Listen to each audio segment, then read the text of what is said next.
For over 35 years, Karel Liem was the Henry Bryant Bigelow Professor of Ichthyology in the Museum of Comparative Zoology at Harvard University. His passion for teaching inspired an entire generation of students, while his irrepressible sense of humor lives on long after he's gone. In the summer of 2005, we interviewed Karel for our documentary feature film, Flock of Dodos. In classic Liem fashion, he ended up scoring the first solid round of laughter in the movie when he talks about whether the human heart is perfectly designed. Is the human heart perfectly designed? It isn't. You're looking at the best example. I have suffered a problem with my heart 10 years ago, and it needed 8 bypasses in one surgery. Our circulation around the heart is so poor that if anything goes wrong, you get into trouble right away. And the reason is that our heart comes from the reptilian heart, which in turn came from the fish heart. And so we are stuck with that one artery, the coronary artery, and there is really no what we call collateral circulation. That means that there would be alternative branches. We don't have that. And therefore, again, this heart is really designed for the cardiologist. And they're very good at fixing things. I interviewed Karel for nearly an hour that day. While most of the discussion focused on the controversy around evolution and intelligent design, there were a few moments that didn't make it into the movie that are worth sharing because they show the passion and humor that made Karel such a popular figure. We begin with Karel upstaging his friend and colleague, Jim Hankin. Evolutionary biology either, they're just not very loud. They don't proselytize the way maybe some of the Christians do.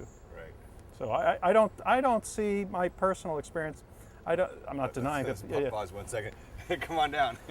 We need you over here. Hey, you're cramping my my camera space. Yeah, you're upstaging. You're ruining the background. It's weird to say. I mean, you didn't tell me it was going to be contested. But Yes. Karel, He's such a bad-looking guy, so I don't have to worry about we've left you about 2 minutes of film.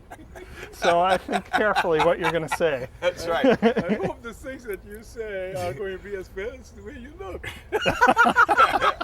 I'm going to want you to rebut him, but I'm not going to tell you what he said. You just have to figure it out.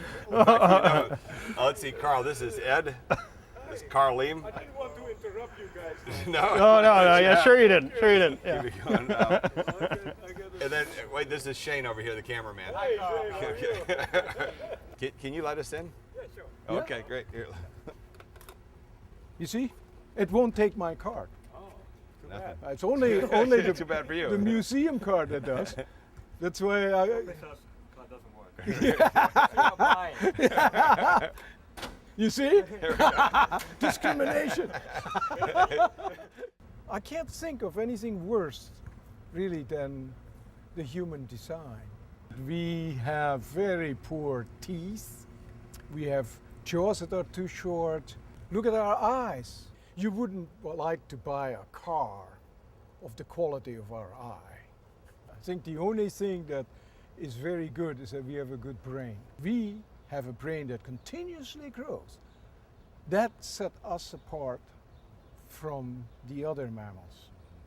And the question is, should we be born with even a larger brain than we are now?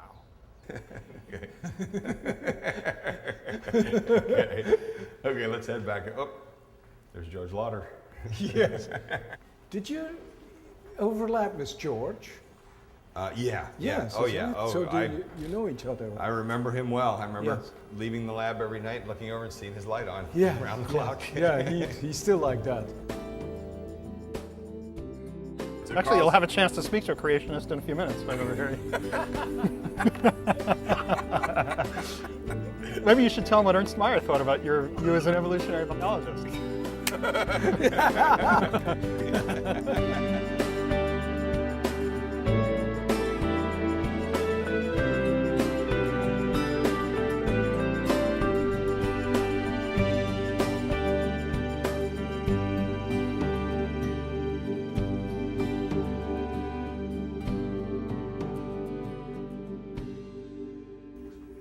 I have a couple really strong, enduring memories of being here with Karel. You know, the first was just being in absolute awe, watching Karel work with the administration, conduct his practical jokes, and teach his ichthyology class.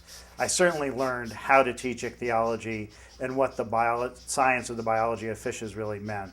The second was we were really lucky to be here during the emergence of sociobiology as a science, and at the same time the controversies of Platism and cladistic theory was emerging.